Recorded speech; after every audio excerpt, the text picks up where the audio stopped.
to Federal Hill for the concert tonight. I'd like to bring everybody's attention to a celebration and very special unveiling. Noblesville has been selected as the Hamilton County home for the Charters of Freedom Monument. My name is Brandon Bennett, and I'm blessed to be the Director of Parks and Recreation here in Noblesville. When Mayor Ditzler was approached about this project, he quickly decided that the home for this great monument needed to be Federal Hill Commons.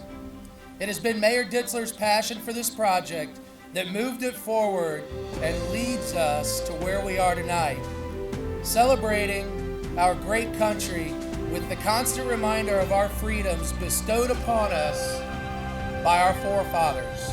Tonight you will hear about the project, you will hear from the foundation founders, a private not-for-profit organization, their vision, and finally the dedication and unveiling of the monument. But before we move on to the program, we need to thank some very important people that made this project happen. I would like to ask Don Myers with Myers Construction to stand. Don right here, can't see him. Don was the general contractor on this project, and he pulled all the strings on making this come to fruition. He has donated all of his services to this project. He also asked for and got all the materials and labor donated from other suppliers, including Sagamore Ready Mix on the concrete. If anybody from Sagamore is here, if you would stand.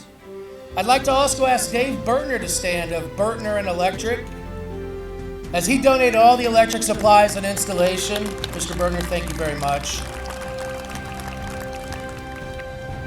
Don also got all the brick donated by Indiana Brick, and had Matt Smith with M&S Masonry supplied all the mortar, equipment, and labor to install the brick and the capstones and the limestone. Irving Materials donated the gravel, and Stonesmiths donated granite caps for the donor pedestals. Don took it upon himself to reach out to each of these trades to ask them to donate their services and supplies. Don, thank you very much from the bottom of our heart. We appreciate everything you've done for this project. And we'd like to thank each and every one of those donors that made this thing happen. We could really, truly could not have done it without you. And finally, I just want to recognize a few other people who made this happen along the way with some hard work and with the installation, including a team I'm very proud of, which is my parks maintenance team, several street department employees, city hall employees, and I would really like to point out Michelle Glodowski with the mayor's office, who was the glue in holding this whole thing together.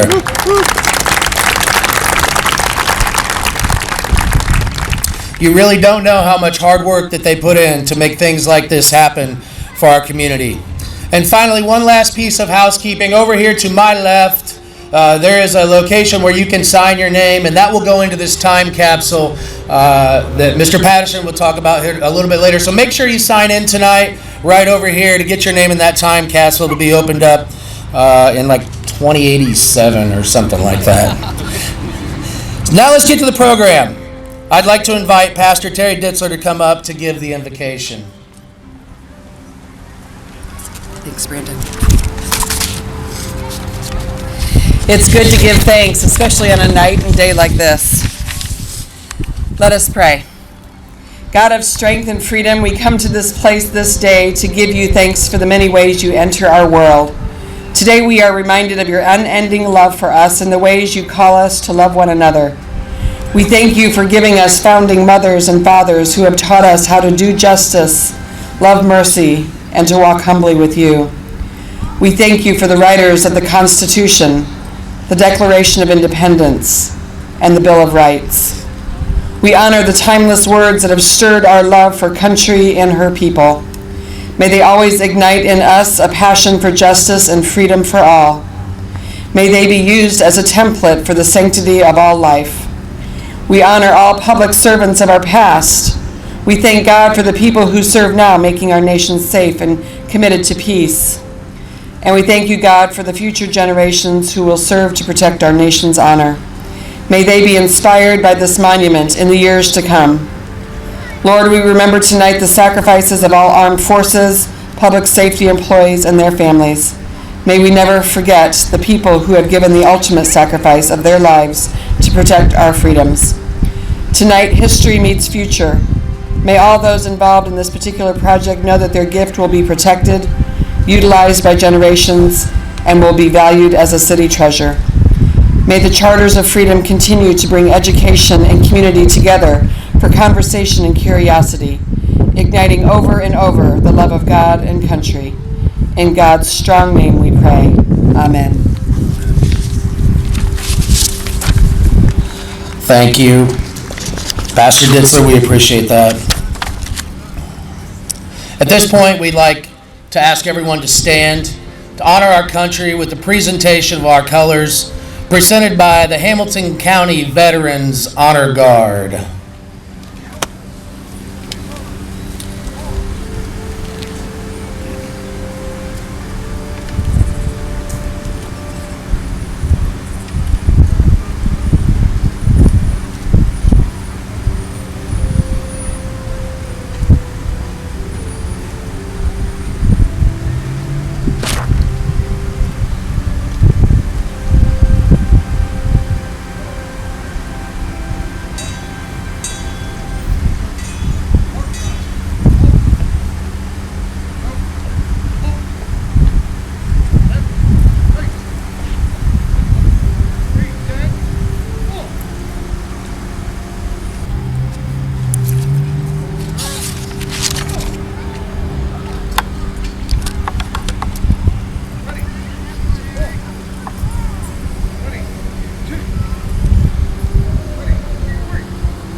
Now, ladies and gentlemen, please remain standing, remove your hats, and welcome Allie Boyce as she leads us in the national anthem.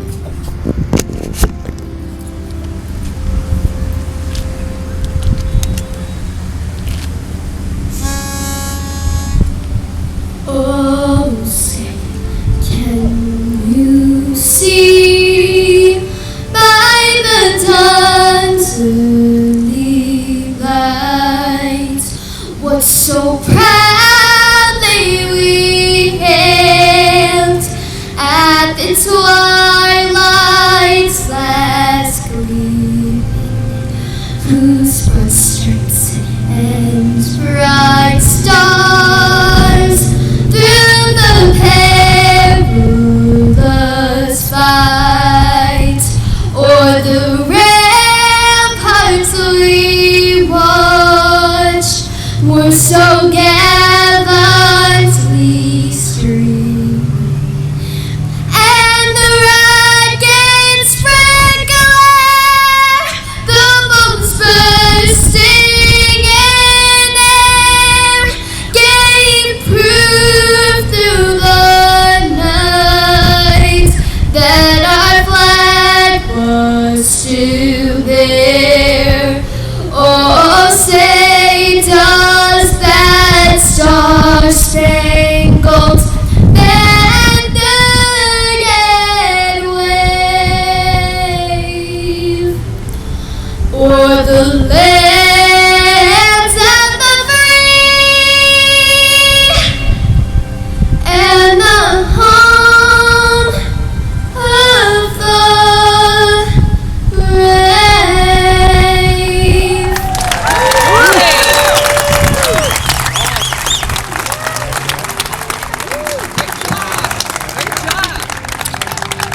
Wow.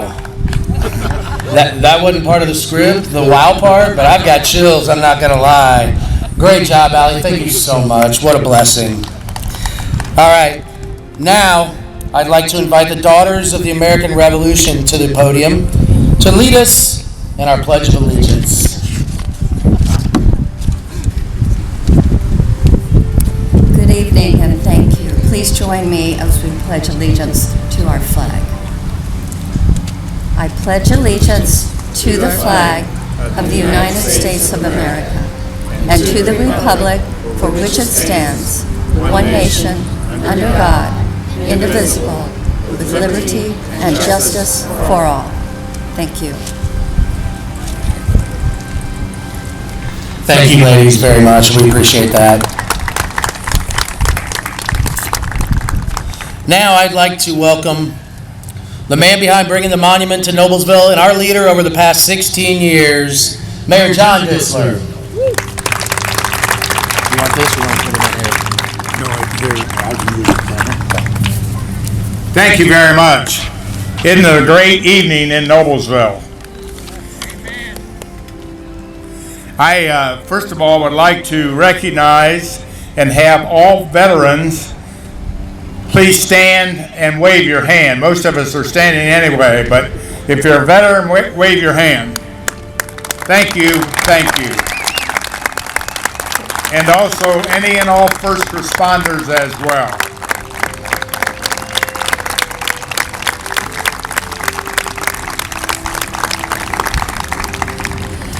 We have several special guests here this evening, and I would like to recognize those who are here.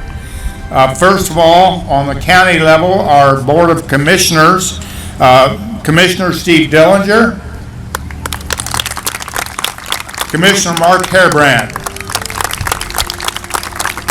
Members of our City Council, Brian Ayer,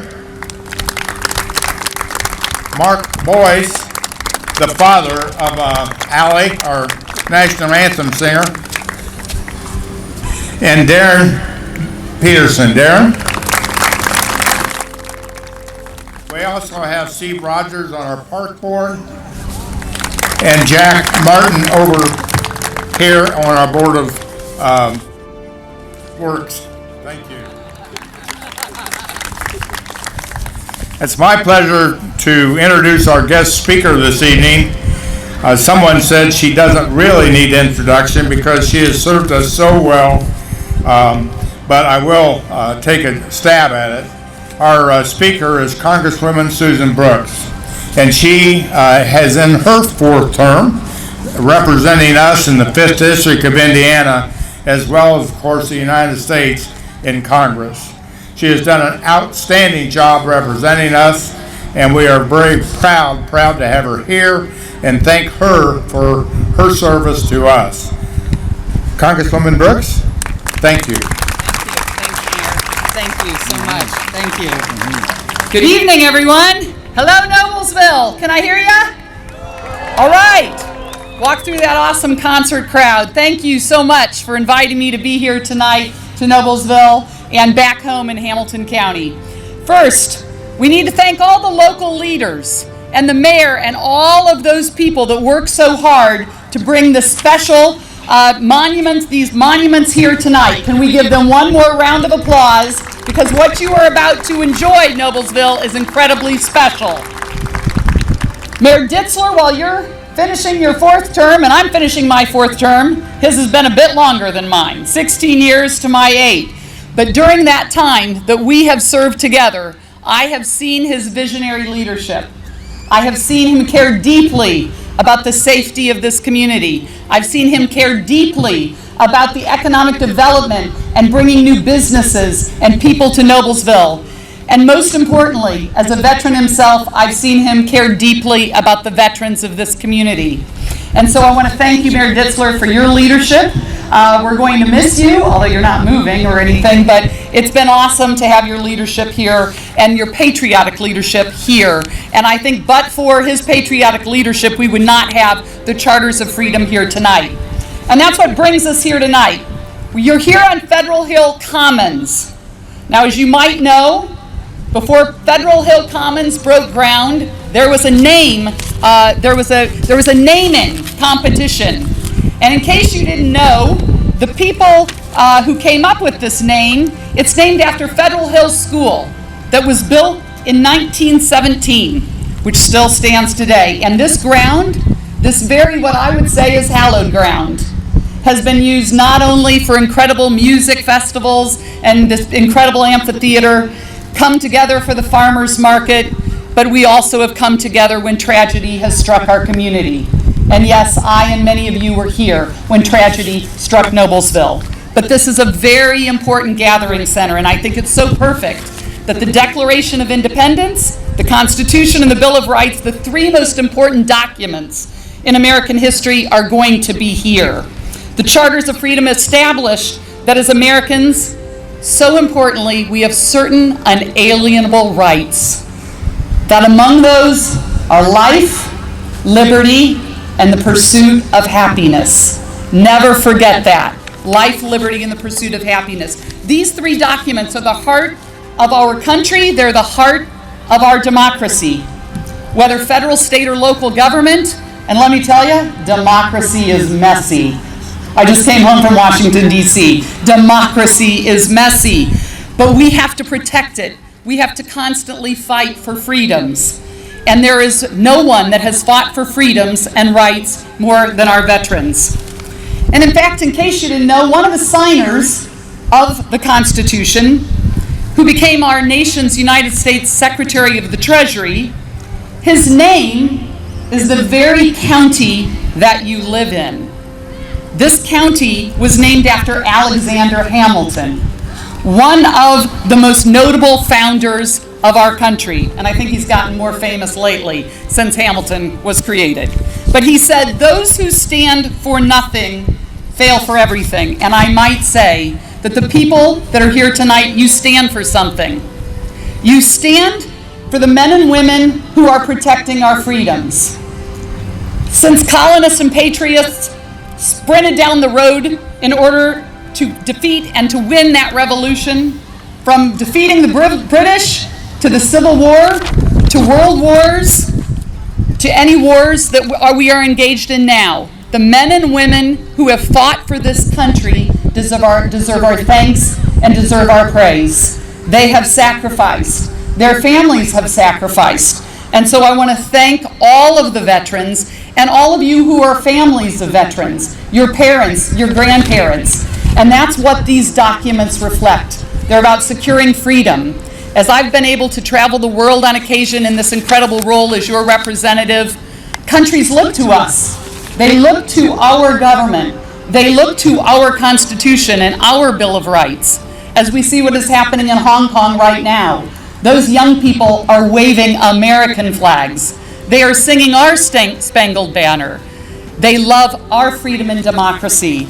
And I just want to thank the founders that have brought us the incredible Charters of Freedom. I want to thank all of the people of this community because you are leaving a legacy for this community for generations to come. Congratulations to Noblesville.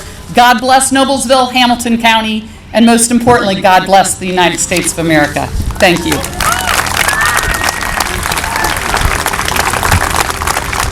Let's hear it one more time for Congresswoman Brooks. What great words. All right, now please join me in welcoming Vance and Mary Jo Patterson, founders of Foundation Forward, and their vision and mission to get one of these monuments in every county in the country. Ladies and gentlemen, Mr. Vance Patterson. This mic up.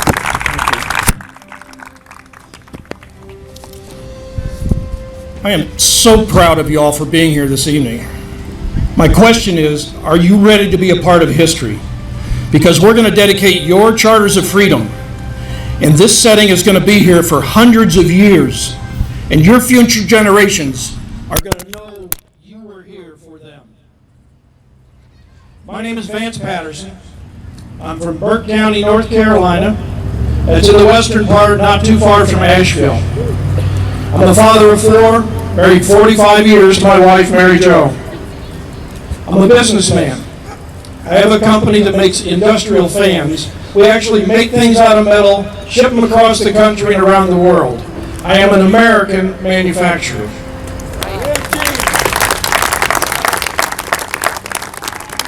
I'm going to tell you a little about the inspiration behind Foundation Forward. Then I'm going to tell you a little about your setting here, and then I'm going to give you a challenge. 8 years ago, Mary Jo and I were up in Washington, D.C., and we decided to go to the National Archives because we'd never seen the Declaration of Independence and the Constitution before. We found ourselves wandering down these hallways, looking at different displays, and then it opened up into this large room. We walked through these big bronze gates into this rotunda, and there were the founding documents on the other side. They're in chronological order. The Declaration of Independence on the left, 4 pages of the Constitution in the middle, and the Bill of Rights on the right. Now this is when we learned that these are known as the Charters of Freedom. One of the things I liked once you got in the rotunda was there were no lines. You just wander around looking at different displays, and when you get a chance, you step up and look at the founding documents. And I will never forget the first time I saw the Declaration of Independence. Something our founding fathers had actually penned. And then I saw their signatures. Thomas Jefferson, Benjamin Franklin, John Adams, Rutledge Wilson, and the others. I just got goosebumps. And then we got a chance to move over and see the first page of the U.S. Constitution. And those 3 words, we the people. I actually got a lump in my throat. I looked over and Mary Jo was wiping tears out of her eyes. It was really an emotional experience for us. A year later, back in Burke County, I got to thinking about this experience. And a thought came to me, what if I could duplicate that experience and bring it back to the citizens of Burke County? So I went inside and I told Mary Jo about it, and she liked the idea. So we started working on a project. And the scope of the project was to design and build a replica of the Charters of Freedom as exhibited in the National Archives. We wanted to put that in a central location in Burke County. It had to have high visibility, easy access for school children and veterans. It took 2 years to get this done, even though it was a gift from Mary Jo and I to the county. One of the problems we ran into, and there were a number of them, but probably the biggest problem we ran into is there are no drawings available for what's on display up there. No measurements, no dimensions, no nothing. And we'd only seen these documents once. So after we got a late night approval from a joint session of the Burke County Commissioners and Morganton City Council, the next morning Mary Jo and I got up, got in the car, drove back up to Washington, walked into that rotunda, and now they won't let you take out a tape measure and start measuring a national treasure. But we had a plan. She went one way and I went another. And I stepped up in front of the Constitution and I did this.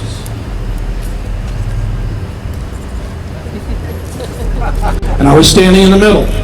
Well, meanwhile, Mary Jo was actually walking up to the setting, turning around and facing the audience, and marking on her body the different elevations. And then we left before anybody started asking us questions. So while your setting here may not be exactly what's up in Washington, keep in mind it's based on 2 paces of a short guy and 3 marks on my wife's body. We do have our ways. Well, on July 2nd, 2014, we dedicated the first Charters of Freedom setting outside of Washington, D.C. on the old Burke Courthouse Green in downtown Morganton, North Carolina. This process we enjoyed so much and the gift was so well received, we decided to gift another one to Cherokee County, to the town of Murphy, which is as far west as you can go. We dedicated that on September 17th, 2014. We did a third one, downtown Asheville in Buncombe County. Now during this time, we decided to set up a 501c3 because we knew we were going to be doing more.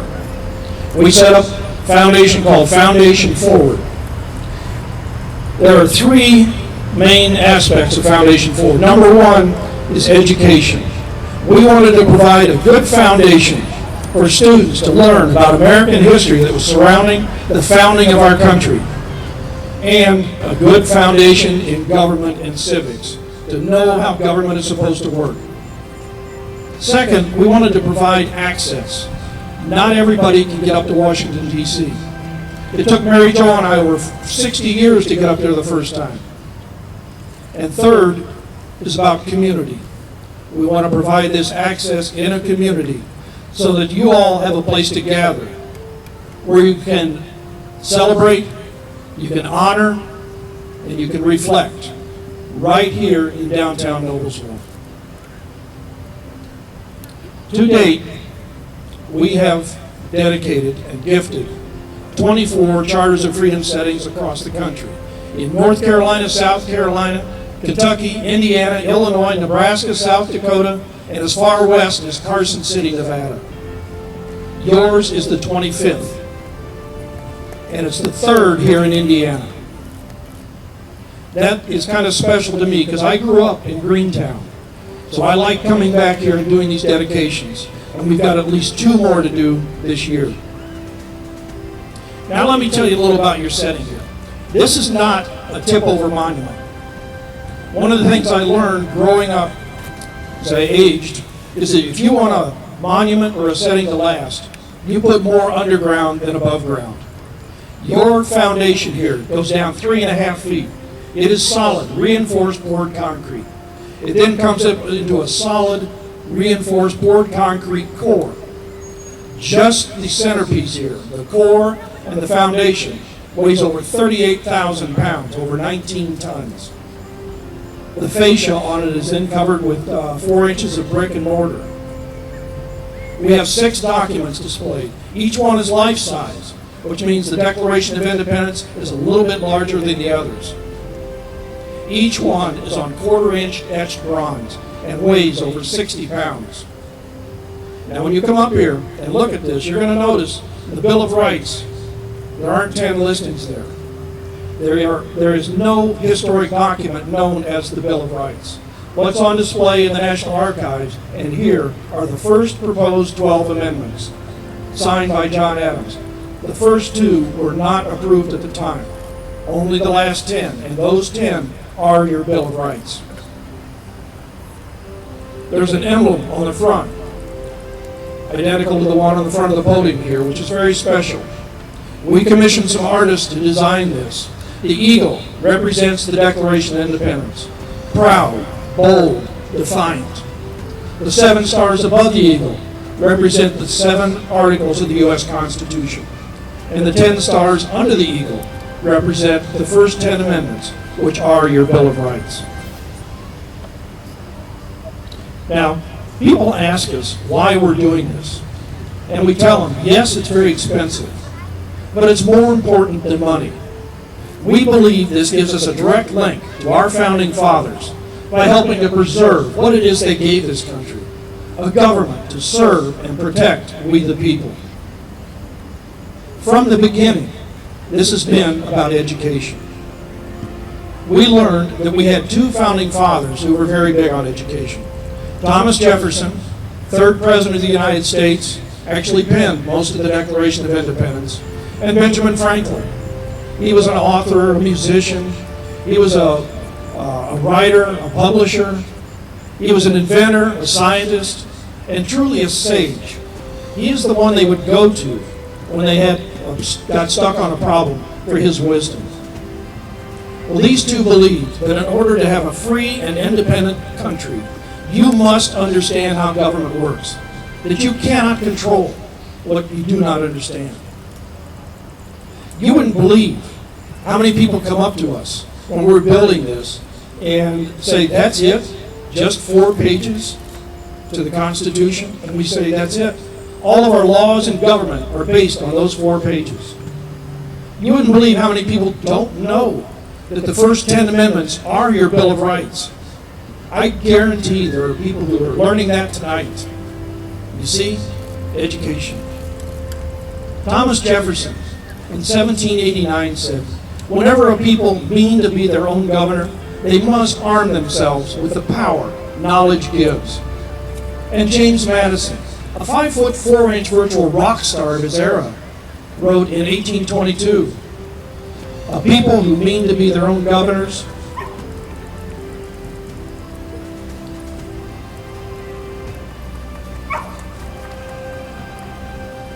The people who mean to be their own governors must arm themselves with the power knowledge gives.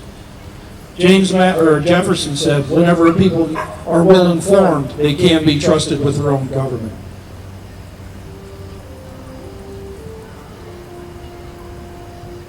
Now, imagine, if you will, school teachers bringing their 3rd, 4th, and 5th grade classes down here to your Charters of Freedom setting.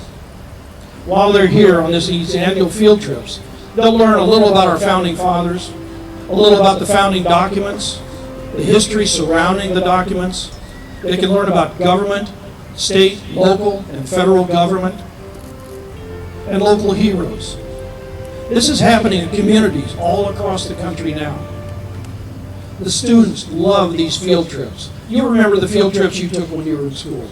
They were life experiences. Imagine how these will stick with them throughout their lives. And this is not just for the schools to do. This is for parents to bring your children down here, to create that life experience so they can pass that on to their future generations.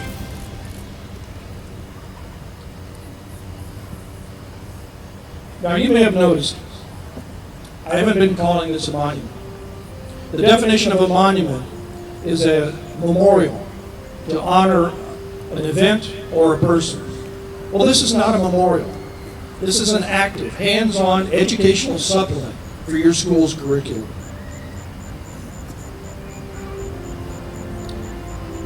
There are 3,142 counties, boroughs, parishes, independent cities, census zones, and the District of Columbia in the United States. Our goal as a foundation is to place Charters of Freedom settings in as many of those communities as possible over the next 10 years. Our hope is that our future generations will come from communities that have their own Charters of Freedom, that their children will no longer grow up talking about the Declaration, Constitution, and Bill of Rights in Washington, but they'll be talking about their Constitution and their Bill of Rights, the ones they grew up with right here in Hamilton County. Our founding fathers were challenged by the greatest force the world had ever known, by the British Empire. They protested, they revolted, they fought a rebellion, and they won our independence. All the while setting up a government that is still in effect today and duplicated by more than 60% of the other countries around the world. Mark Finnegan and Christie and Chris and Peter Kraft were challenged with bringing a Charters of Freedom here to Hamilton County. They met that challenge as we are dedicating it tonight. Your challenge is based on something that happened last year at Hanover College in Southern Indiana. Mary Jo and I had just finished dedicating a Charters of Freedom setting down there. And we were in the campus center, we were getting ready to leave, and I looked across the campus center. And there was a guy named Ron Wells. Ron was facilities and maintenance engineer, African American, that had helped me a lot during the dedication. And I said, I need to go thank this guy for his help. So I walked over, and I'm shaking Ron's hand, and I said, thanks for all you did. And he said, Mr. Patterson, thank you for bringing this gift to our community. And I said what I normally say, you're welcome, and please make sure people use it after we're gone. And he said, Mr. Patterson, I've already done that. I took my son over last night, and we had the talk. And I said, Ron, that means more to me than anything anybody has ever said. So your challenge is to bring your child, your grandchild, your niece, your nephew, or other family member down here to your Charters of Freedom and have the talk like Ron Wells did. You tell them about their freedoms and their rights. And those freedoms and rights give them the power to accomplish what they want in life, to achieve their goals, and to pursue their passions. If you do that, then as far as we're concerned, and Foundation Forward, and our portion of this gift, we'll call it even. Thank you.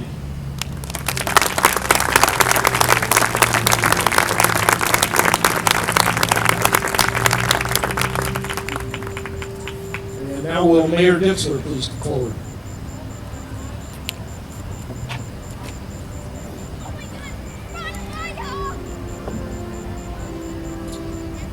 not used to doing these dedications at night. It's usually about 95 degrees and I can see everything perfectly. The Charters of Freedom setting located at Federal Hill Commons in Noblesville, Indiana is hereby gifted from Vance and Mary Jo Patterson of Burke County, North Carolina to the children, veterans, and citizens of Hamilton County, Noblesville, Indiana. All rights, responsibilities, and care for this setting, displaying the Declaration of Independence, the United States Constitution, and the Bill of Rights, are hereby transferred to Hamilton County this day, September 28, 2019.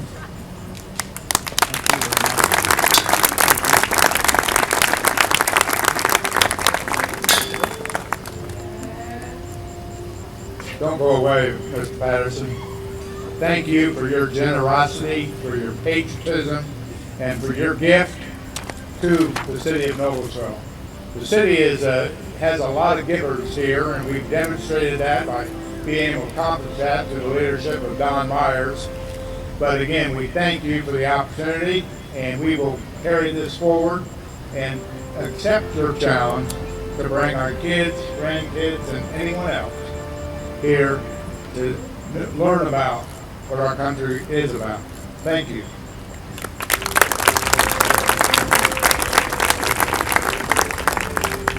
All right, we've got just two more short things to do here.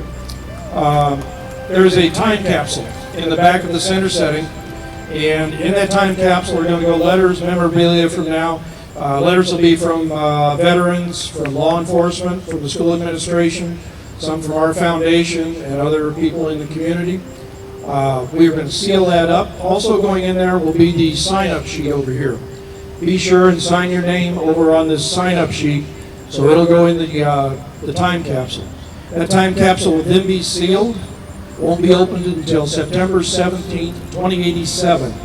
That's the 300th anniversary of the U.S. Constitution. All time capsules in the United States will be opened the same day, so it should be pretty interesting. And keep in mind, we are giving the combination to that safe to Mayor Dixler. So if there's any problem opening that safe in 2087, you know who had it last. All right, we're going to do a cannon salute. If all my cannoneers will show up over here with Perry.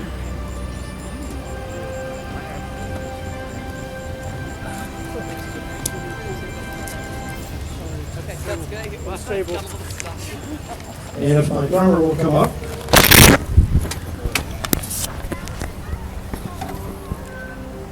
My drummer this evening is Karen Wentz. When we first did our dedication, first one, I knew I wanted to do a cannon salute, but I didn't know how many times to fire the cannon.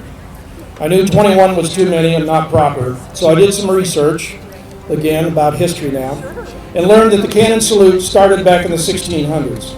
When a ship would be coming into port, the port wouldn't know whether the ship was dangerous or not, so the ship would turn its guns to sea and discharge 7 rounds. Now, 2 things happen when you discharge a weapon. 1, it weakens your position, and 2, it shows respect for the other side. Well, the port, adding more cannon and more powder, would answer 7 in kind, or 3 in kind, and that's where you get your 21-gun salute. Well, I knew, again, that wasn't proper. Then I remembered that I've done business up in Scotland, and the Scottish tell me the story how they liked the way the British marked the time of day at noon. They would fire 12 rounds, and the ship's captains would know that it was 12 o'clock, and the store owners could set their clocks. Well, being Scottish, and that is my heritage, they reasoned, why fire 12 rounds at noon when they could wait 1 hour and save 11 rounds? So every day at noon, there's a howitzer up on the old castle that fires 1 round at 1 o'clock in the day. So I knew my number was somewhere between 1 and 21. And I decided on 7, partly because of history and also because we have 7 articles in the U.S. Constitution. So we will fire 1 round for each article of the Constitution.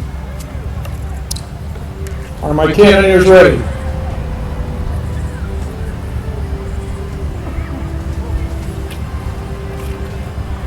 Well, we need to make sure they are ready.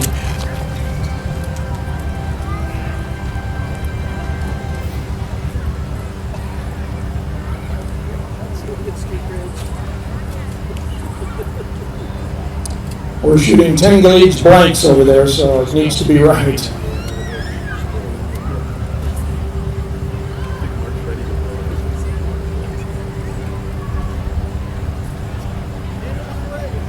Candidates ready. Drum roll, please. Article 1 defines the legislative branch, composed of the House of Representatives and the Senate. It defines their powers and responsibilities.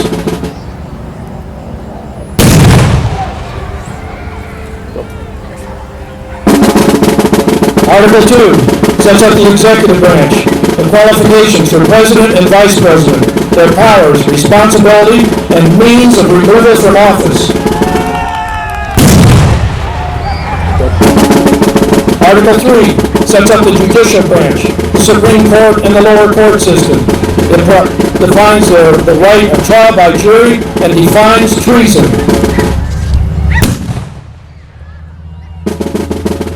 Article 4 gives the states the right to make and carry out their own laws, so long as these laws do not conflict with the United States Constitution.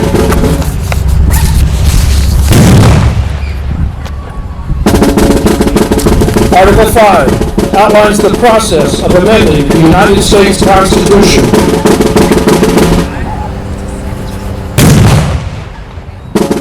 Article 6 sets the status of the United States Constitution as the supreme law of the land, to which all leaders, including the legislative, executive, and judicial, must be loyal. Article 7 addresses the ratification and declares that the United States Constitution should take effect if 9 out of 13 states ratify. Children, veterans, and citizens of Hamilton County, I give you your charters of freedom.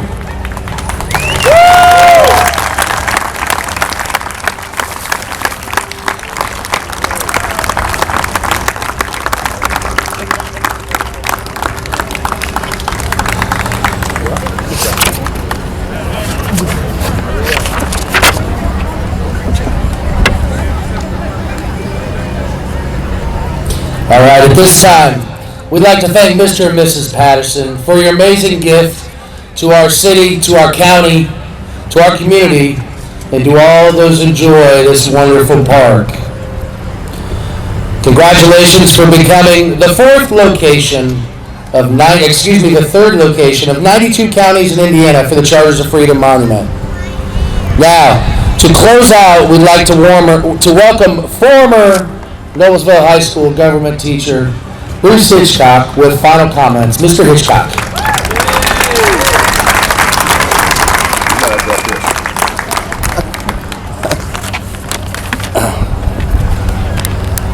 Oh, that's better. Good evening. We hold these truths, and we, the people. What beautiful words to open the Declaration of Independence and the Constitution of the United States. What a meaningful and eventful evening. Am I not on? Just died.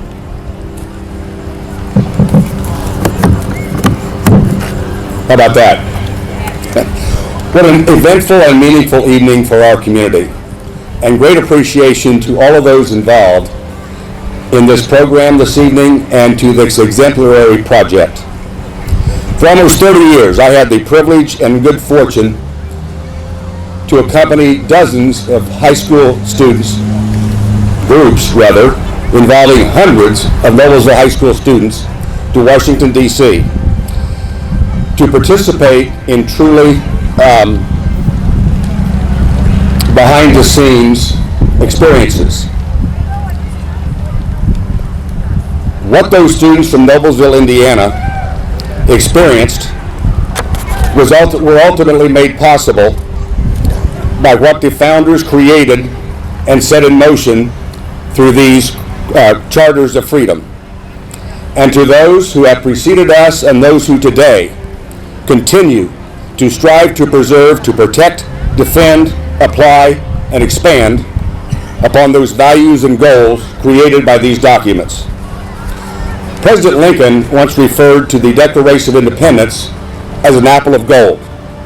and the Constitution of the United States as the silver-lined protector of that apple of gold. Words are important. Recalling a story about John Adams, who helped draft the Constitution, on one of his visits to Philadelphia, he attended a religious service not of his faith. Later he wrote to his wife Abigail that the service was awful. Well, in hearing that, we get an impression of what he thought of the service. But in Adams' day, awful often meant full of awe. He did not hate the service. He was impressed by it. The words of these documents are also extremely important and not only need to be listened to, but read.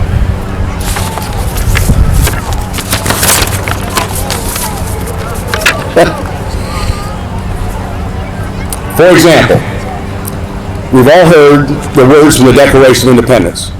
We hold these truths to be self-evident, that all men are created equal, endowed by their Creator with certain inalienable rights, among which are life, liberty, and the pursuit of happiness. But if we read the document, we might pay more attention to the word among. Among these rights, the Declaration states that there are rights in addition to life, liberty, and the pursuit of happiness. The Declaration actually states also, and we should not ever forget the commitment made by those who signed the document and to those who support and defend the Constitution and the Declaration today. The Declaration ends, and for the support of this Declaration, with a firm reliance on the protection of divine providence, we mutually pledge to each other our lives, our fortunes, and our sacred honor. Before us, displayed in this beautiful format, are the words of the Charters of Freedom. Let us all continue to read and reread those words.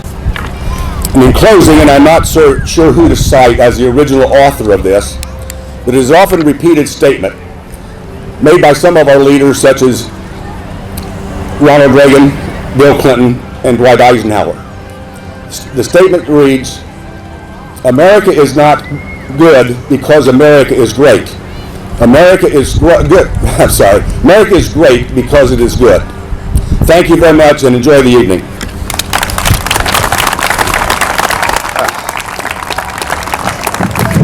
All right, thank you, Mr. Hitchcock. At this point in time, I want to ask everybody to be with us as we retire the colors. And after that, we're going to get on with this show.